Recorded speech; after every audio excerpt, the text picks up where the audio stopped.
I did a video recently with Gigi where I was setting my hand still and using my legs to let her find the release from the contact, asking her to lift her back, break at the pole, bring her nose in, and for her to find the release.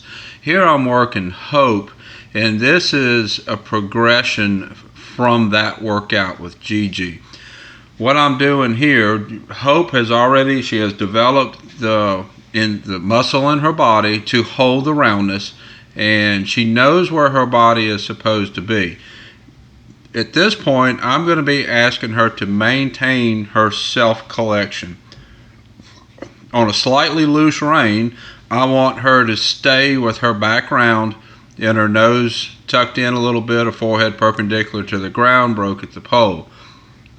What I'm doing right here is I'm loping her around. Right now I have her, I'll go back and forth from two-handed to one-handed all through this video, and I'll make contact, ask her to get where she needs to be, and then I'll soften my hand just a little bit, and when she holds that frame, I will be soft. If she loses that frame and her nose starts to come out, then I'll pick my hand up, show her where she needs to be, and then soften my hand again. You'll see me once in a while where I'll pick my hand up, the reins are in my left hand, and I'll grab the reins with my right hand right there at her neck. And what that does is that kind of locks the reins still, just like I was doing in the video with Gigi, and gives Hope the chance to find where that release from pressure is. When she finds that release, then I will soften my hands and expect her to stay in that position. When she stays in that position, then I will maintain a soft rein, and when she loses that frame, then I'll pick my hand up and show her where to get again. Right there, I asked her to stop. Her nose came up, her back inverted. We're going to go the other direction. Right there, that turn on the wall, that stop and turn, is to encourage her to use her back end more. That when they want to keep falling out of frame, it's usually a back end issue. The back end is not pushing up enough and asking the back to round. What she was doing there, right there where I'm holding her head in, she's bringing her head in, but she's really not engaging her back end enough. That's why she's kind of falling out when I put my hand down and let her, give her the chance to hold her self-carriage. That got a little better right there. And she will get in that self-carriage position and hold it for a few strides, maybe a half a lap or a lap, and then it'll gradually start to kind of fall because it's work for her to hold that position. But by consistently asking her to get there, then she'll gradually hold it there longer. The plan for Hope is to eventually show and work in cow horse, and I need her to maintain that frame in those circles. In a soft rein, I can have a little bit of contact, but soft contact in my circles, and that's what the judge is going to be looking for. Right there, I pushed my feet forward and she didn't stop, and I pulled her against the wall. Again, that's to engage the back. If you notice, the back was kind of poor there, and it was poor, or the stop was poor, and it was poor because she wasn't using her back end very good. The two are connected. The stop, using the back end for the stop, and using the back end to maintain the roundness. And also what that does, of course, is that gives me a chance to work the other direction and give her a chance to work the other lead, because she's going to get tired working one lead, and you got to give that a break and then work the other lead. That stop was a little bit better, but it still wasn't very good. I'll give her a break a little bit here, give her a chance to catch her air before I go again. Now I stepped off, tightened my saddle, walked her a minute, gave her a chance to catch her air, and now we're going again. When I'm working these horses, getting them ready to show, they need to be able to lope for a solid 20 minutes to be fit enough to do what we're going to do when we go in the pen to show. When we show in a cow horse run, We're going to run a reining pattern, and then we're going to work our cow. Altogether, that doesn't last but maybe 5 minutes, all of it put together. But during that 5 minutes, I'm going to be asking for 100% of effort. They're going to be working as hard as they possibly can for 5 minutes. So in order to develop the strength for that, they need to be able to lope for a solid 20 minutes and maintain their air and be able to do that relatively comfortably. When you're loping your horse should be able to recover with its respirations and heart rate within about 6 minutes. And if they don't recover completely or close to completely in 6 minutes, then they're not fit enough for the amount of exercise that you ask them to do.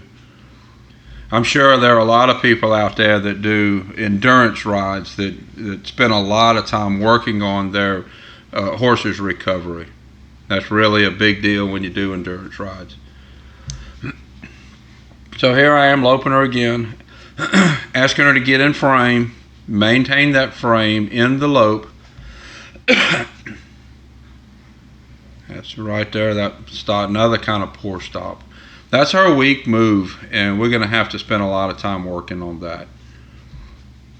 So here I'll walk her again. It looks like I'm giving instructions to somebody. And let her catch her air, and we'll go again.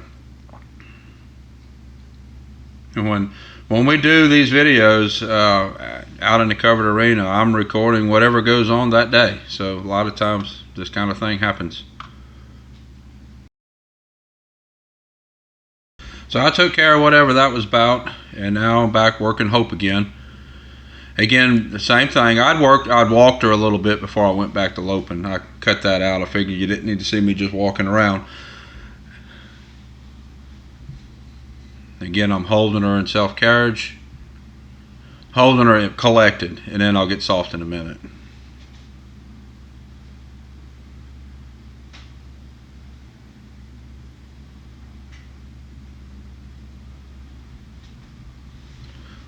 She has become really pretty fit overall. Generally, a trot builds muscle and a lope builds wind, and she's pretty fit muscle-wise. And here I need to build wind at this point so we can do a lot more loping, so we can lope for about 20 minutes like I'd said.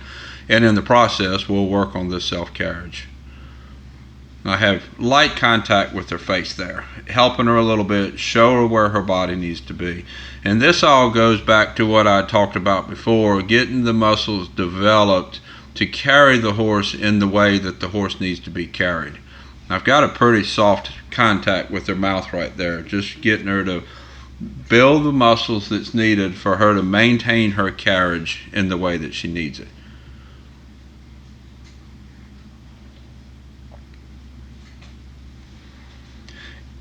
Anytime you're working your horse, she started the stop there not very good, and then she got her back end in the ground better. So that's getting better with the stop. That is her weak maneuver, and also getting her to use that back end better in the lope.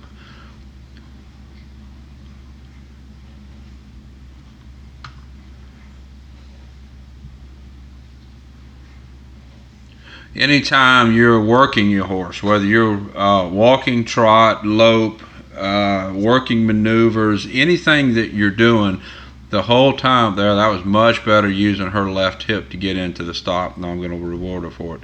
So anytime you're working your horse, walk, trot, lope, trail maneuvers, anything, you should always be expecting correctness.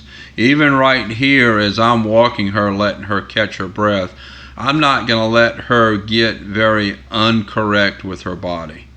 She needs to be using her body correctly for whatever we're asking her to do. Right there, even just walking, I asked her to step around. She needs to steer, get off of the rein.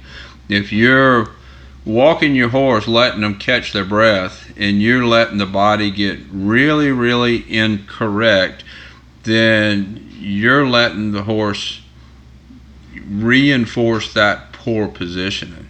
So even here where I'm asking her to step around, it's not really physically that hard, but I still expect correctness.